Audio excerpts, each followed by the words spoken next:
Hey friends, today's video is going to be your monthly anti-haul. I realize it's a little bit later than I normally do these, but I took a week off. You know, you're getting it now, and I have saved up some things. I've been saving some things in my Instagram tab that I've been wanting to talk about. So we're gonna talk about some products and some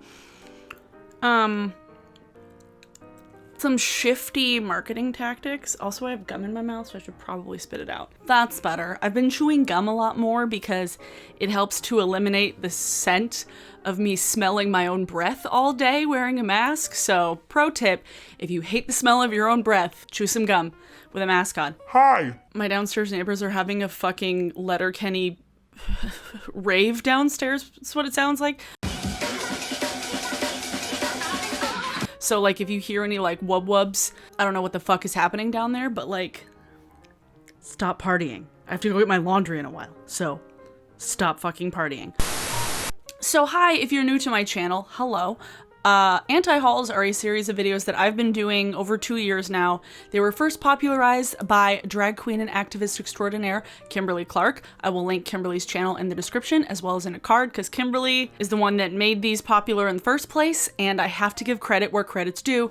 I love you, Kimberly. You're amazing. And these videos are meant to be like taken semi-seriously, not so seriously because it's like, it's just makeup, but it also is a way to counteract the like overwhelming consumerism that is still a thing in the industry and in the beauty sphere because new products are coming out every single damn day, even during a pandemic. So, you know, especially right now, we need some encouragement to not buy the things that we're like, not sure if we want, or like just to tell you that like, hey, even though this influencer said that this is amazing and you need it, do you really need it? Probably not. So that being said, please do not take any of this personally. It's just products. I'm talking about products. Unless I'm talking about a specific brand or brand owner doing ridiculous stuff, I'm just talking about makeup, you know? Like, don't take it personally. If you want to buy it, fucking buy it. I can't tell you what to do with your money, but I know a lot of people like these videos and I like making them, so we're not stopping.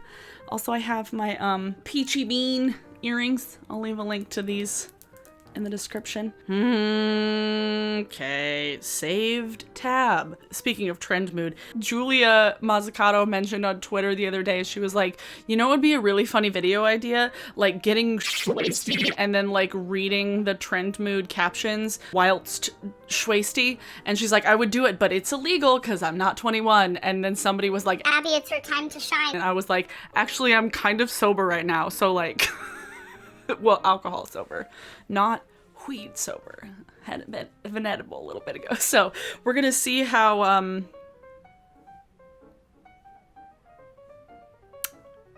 it goes. Really nothing in this video today is like making me like vehemently angry. So that's cool, cause like last month was just a ball of fire and rage. So this month is just more like, why? So let's get started. So Fenty Beauty, Rihanna's makeup brand, Rihanna's taking over all the industries. I love it. But Fenty released a little line of skincare, and we all knew this was coming. This was like the next step for her. Like, it makes perfect sense. And they released a cleanser, a moisturizer with an SPF and a toner. Now, I've said this many times on my channel. I cannot find a sunscreen or a moisturizer with a sunscreen in it that isn't mineral that doesn't break me out. I don't use chemical sunscreens because they notoriously break me out and they're annoying breakouts. So anything that is a moisturizer with a sunscreen built in like this, that's a chemical sunscreen, not my thing. But, they're not the most expensive things in the world, I will say. They are very pretty. They're very pretty. I'm digging this whole like push into lavender packaging as opposed to the like fleshy kind of millennial pink stuff that everything was for a while that like KKW is most known for. With this skincare collection line thing, there's only 3 products and that's fine. But when they initially launched this and the branding and the marketing around it irked me a bit because Rihanna made it sound like we did all this testing and we did all of this like market research and this is a one size fit all, like anybody can use it. No, nada. No. Everybody's skin is different. It's the same as everybody's hair is different. Everybody's stomach is different. You cannot have a one size fit all skincare line at all. Doesn't happen. doesn't exist. You can have stuff that's like fits into categories, that's like made for like dry or like aging skin, or you need something for like oily and acne prone. There are like specific categories, which I still kind of like don't really like the idea of like categorizing skin in that way. To have something where it's like, this will work for everyone. No, it won't. No, it won't. It will not. I don't use cleansers like that. I pretty much stick to micellar water. Now, if she had come out with an eye cream, that I might pay attention to because I need a new eye cream. The problem with marketing skincare to like all skin types is that you don't know what it actually does and what it actually is supposed to target and what skin concerns it's supposed to do. It just seems like you're just spraying water on your face at that point. If it's like, oh, if it works for everybody, what does it actually do? You know? So sorry, Breonna, I don't need it and I'm not gonna buy it. I don't need it. I don't need it. Next, also in the skincare realm, Patrick Starr here on YouTube. I feel like he's one of those beauty YouTubers that like stays in his own lane usually. When Patrick announced that he was coming out with a makeup line, I was like, it makes perfect sense. He used to work at MAC. He had multiple collections with MAC of all the creators. It makes perfect sense for Patrick to come out with a line. Now, the only problem is that like the first 2 products that he came out with were like makeup removers. I was like,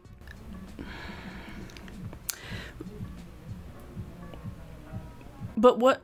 It seems counterintuitive to launch a makeup line and then the first thing that you come out with is something to take the makeup off.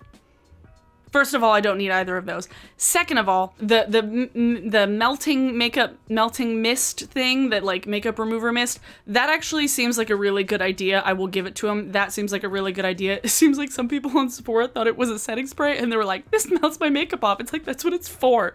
But the wipes are exorbitantly expensive. First off, they're very expensive for what you get. It's like $15 for 21 wipes. No. I feel like the only people who are going to pay that amount of money for that are people who already realize that makeup wipes are not the way to go when it comes to makeup removal and cleanser. Like, I feel like makeup wipes are really only useful when you're traveling. And right now, nobody's fucking traveling, or they shouldn't be. So releasing makeup wipes when everybody's stuck at home seems like a weird choice. I don't know, like makeup wipes, they're not good for the environment. They're not good for your skin. They kind of don't do as much as they could do. And they're just not cost effective for what it is. If you're gonna buy makeup wipes, buy fucking like Neutrogena ones from the drugstore. Like, you don't need to buy expensive makeup wipes. And based on the total number of wipes in here, these are expensive makeup wipes. Don't need it. Not gonna buy it. Excited to see what else you come out with, Patrick. And I'm into the branding of it. I'm into the red. Congrats to him for having a brand, but I don't need any of these makeup remover things. I'm sorry. Like I said, I stick to micellar water. Like, that's what I use.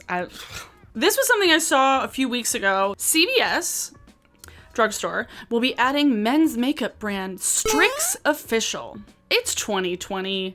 We don't need to have like a men's specifically. Like, I feel like the branding of all of this is like, it's like super masculine, like it's black and like sleek and matte packaging because like, masculinity, right? You can't be seen using like pretty girl skincare because like skincare is for girls. We were just talking about Patrick Starr coming out with a makeup line. Like, boys can fucking wear makeup and they don't need to be marketed this like hyper masculine like Axe body spray type makeup line. Like, I don't know. I think it's stupid. I don't know. Featured in Forbes, Bloomberg, Wall Street Journal, and GQ. Why though? Is it a good product? I don't know. Also, there's 3 colors.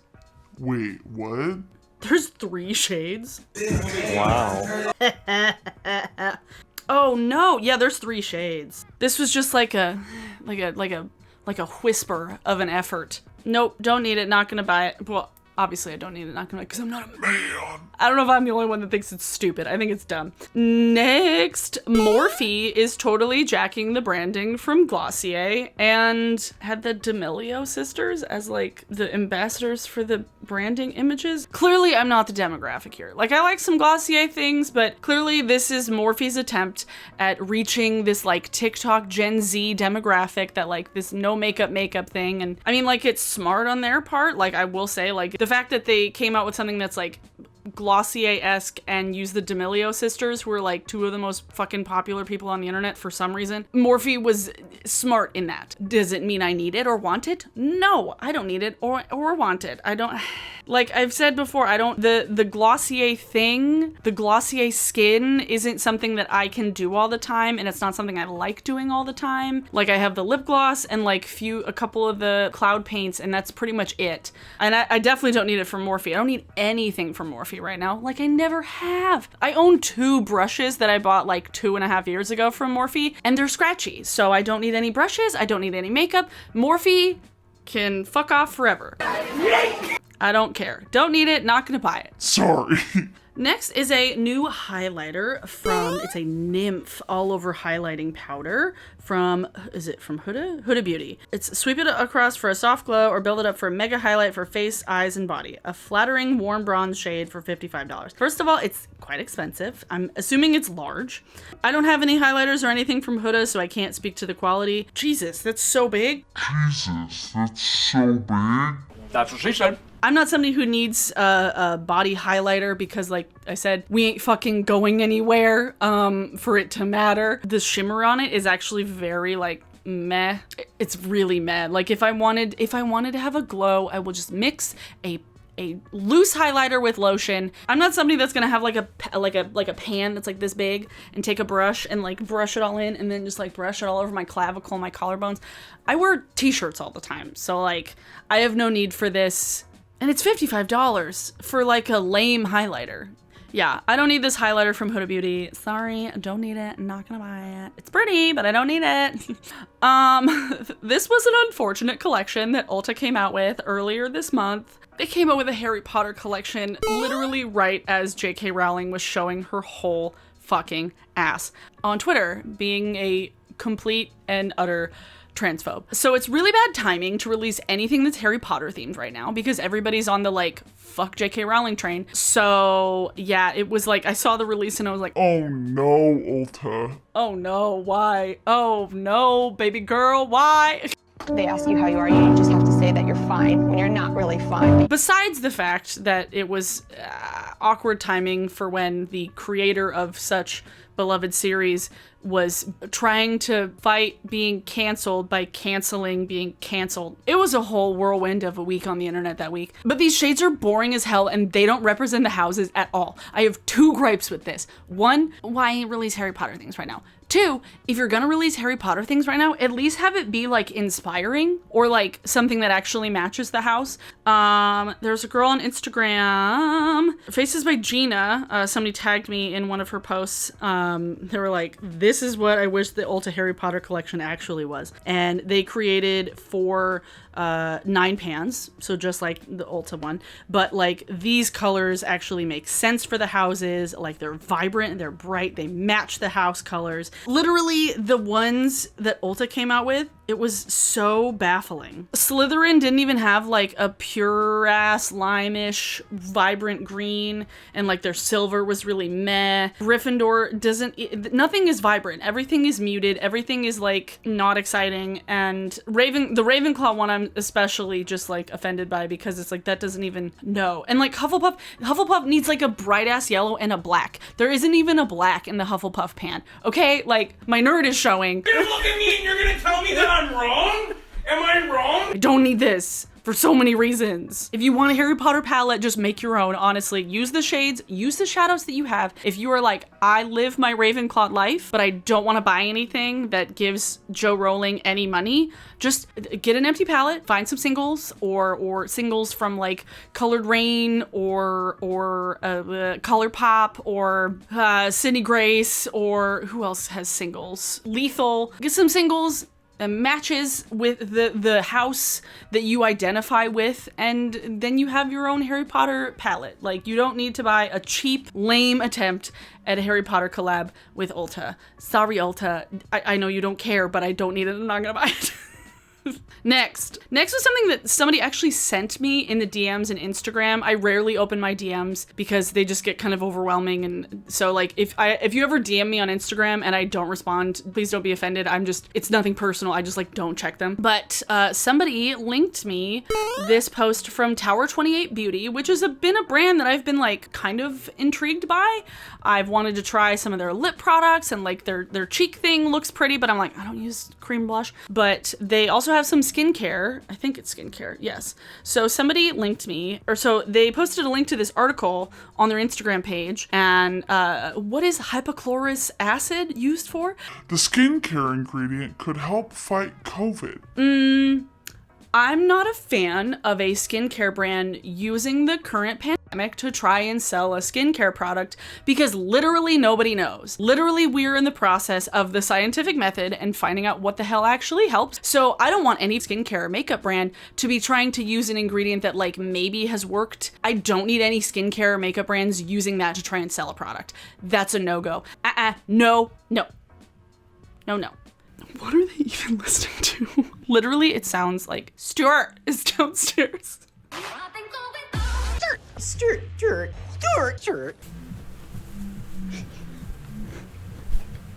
Literally, it's the meth heads from Letterkenny downstairs. The fucking degens from upcountry. I haven't watched Letterkenny in so long. So yeah, they posted this thing on their Instagram. Hypochlorous acid is the must-try skincare active of summer 2020, and it all boils down to COVID-19. The global pandemic has changed the way we live our lives, run our businesses, and tend to our daily personal hygiene. Hand sanitizer, anyone? So when the EPA registered hypochlorous acid as a COVID-19 fighting disinfectant, taking additional steps to ensure the availability of hypochlorous acid to consumers, our interest was piqued. Improving our skin while protecting against COVID-19, honestly, what could be better? So they're saying that it like especially cleans your face, like it especially is antibacterial. Like it lives inside your body. So unless you're like covering your whole body in this product, facial spray, no. I don't like that. I don't like that at all.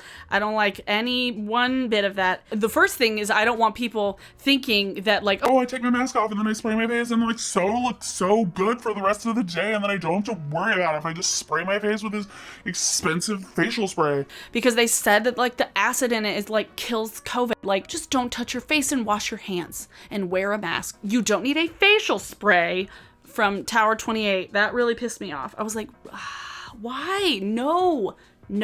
Next, my beloved Cover FX. Now, I'm a fan of Cover FX. I use their concealer, their blushes are some of my favorites. Love them. Their setting spray is second to none. I'm a fan of Cover FX. And they just came out with a tinted moisturizer for $39, which is expensive for a tinted moisturizer, but it says it's for all skin types, which when it comes to tinted moisturizer, I can see that making more sense rather than saying like a skincare product is for all skin types, because tinted moisturizers don't do much as far as skincare goes. It's a tinted moisturizer, that's what it is. So I was like, okay, that makes sense. In their line, they have like the more full coverage foundation and then like the really nice concealer, blah, blah, blah. And then I looked at the number of shades that they had, and they have 4.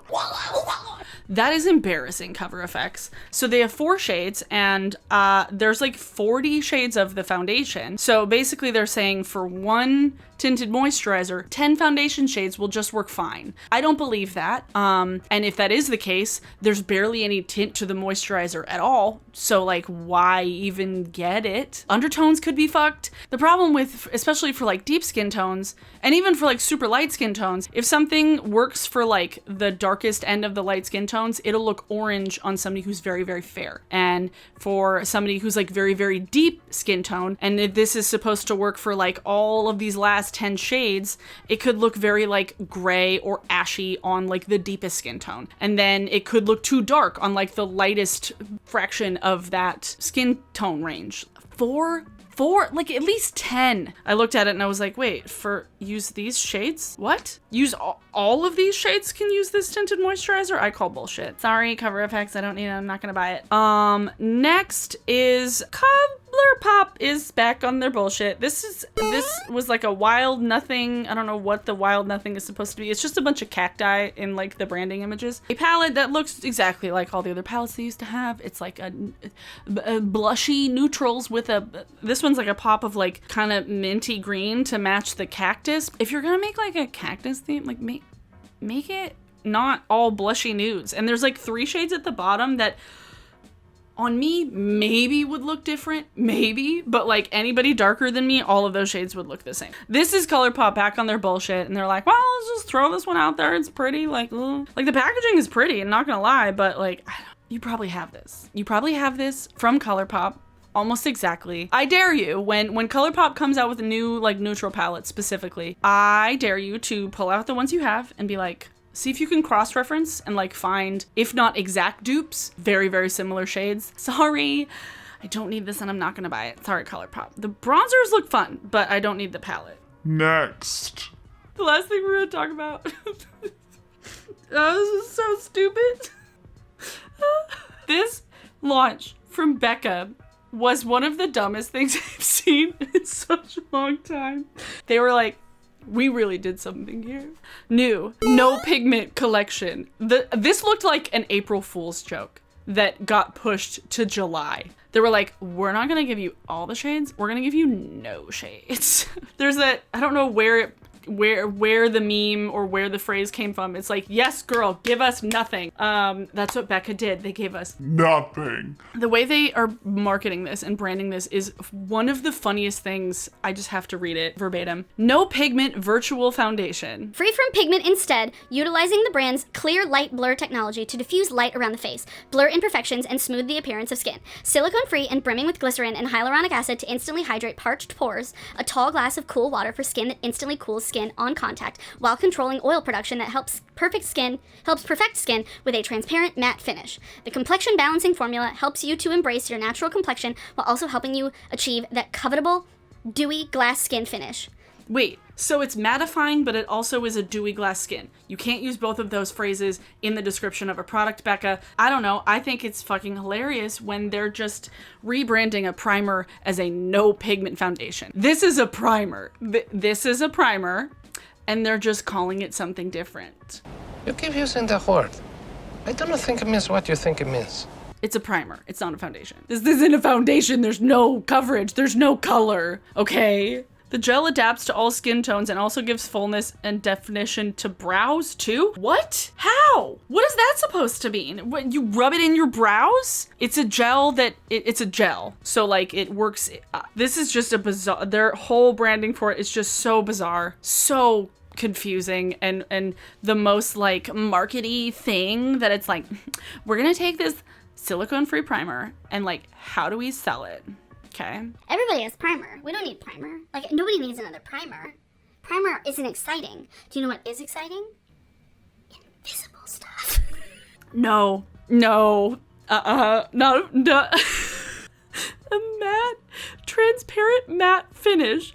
Dewy glass skin finish. Those are not the same thing. Those cannot coexist. And then they have a no pigment highlighter for face and lip. It's just a gloss. That's a gloss. It's a multi-use gloss for face and lips that delivers a wet glass skin effect. Free from pigment, this formula utilizes the brand's clear light blur technology to diffuse light around the face to create an enviable highlight. Non-stick, suitable for all skin tones. I don't believe that something that actually gives you a wet looking thing stays non-stick, because I've tried like eye and face glosses before. Your hair sticks to them. Like, it is a sweaty mess. It is never non-sticky. Anything that is like a face gloss, it's sticky. And if it's not sticky, it's not gonna look glossy. This is just the biggest, oh, let me pull the wool over your eyes and like try and sell you something that you already have, but under a different name bullshittery. Literally, when I saw the collection, instantly I thought, I was like, what is Nisa saying about this right now? Like, what kind of jokes is Nisa making about this Becca line? Oh my god, it's so funny. So yeah, Becca, I don't need this no pigment foundation. It's a primer. If it sounds like a primer that you might like, maybe give it a try. It's just clear gloss. It might be a nice clear gloss, but one of the top comments, why do I feel like this is just a pore blurring primer? Yeah, because that's what it is. It's not a foundation. It's a pore blurring primer. At least TrendMood didn't say like, bye bye money in the fucking caption like she always does. But yeah, that made me laugh. So I saw that and I was like, that is so stupid and so funny that I have to talk about it. Oh my god, it's so funny. It was so pointless and so, dare I say, transparent. Oh boy, it's dumb. I don't need it, I'm not gonna buy it. That's everything. that's everything. I've been talking for a good 43 minutes. This was like a glass of white wine anti-haul, and usually my anti-hauls are like fucking gin and tonics. I literally haven't been drinking like this whole time I've been in quarantine. Really, the most alcohol I've had is like adding wine to my French onion soup. So that was everything I wanted to talk about today. Let me know what kinds of products you are anti-hauling in the comments below. I would love to see what y'all have been seeing that you're like, ooh, I want and I need, but I don't need. Maybe somebody else doesn't need it either. Yeah, just let me know in the comments and we can have like a fun discussion. Yeah. Song of the day, I just scrolled through my Spotify likes, is Home from the Spider-Man Into the Spider-Verse soundtrack from Vince Staples and Richie Cohen. I love this song. I love this whole soundtrack. I am itching for the next one, but I know it's not coming until 2022 and I'm very sad about it because, oh my God, Spider-Man Into the Spider-Verse. So thanks for watching, everybody. In the description down below, I will have a ton of links to ways that you can help out with bail funds and protests and petitions and causes currently happening with the Black Lives Matter movement because there's a lot of stuff happening and a lot of people need a lot of help. So links to that will be in the description down below. Thanks so much to my patrons. I appreciate you so much. We're gonna live stream this weekend. It's gonna be a good time. If you are new here and would like to see more of my content, please subscribe. That would be awesome. Please give this video a thumbs up if you did like it. I will have a link to my previous anti-hauls in a playlist up there and down there, so you can check out any number of my 20, is this my 30th anti-haul? I have no idea how many of these I've done. I'm gonna go grab my towels from the dryer downstairs and hopefully not get accosted by a rave. So yeah. Thanks for watching, everybody. Have a good one. Stay safe, stay inside, wear your mask, wash your hands, and I will see you all in my next video. Bye.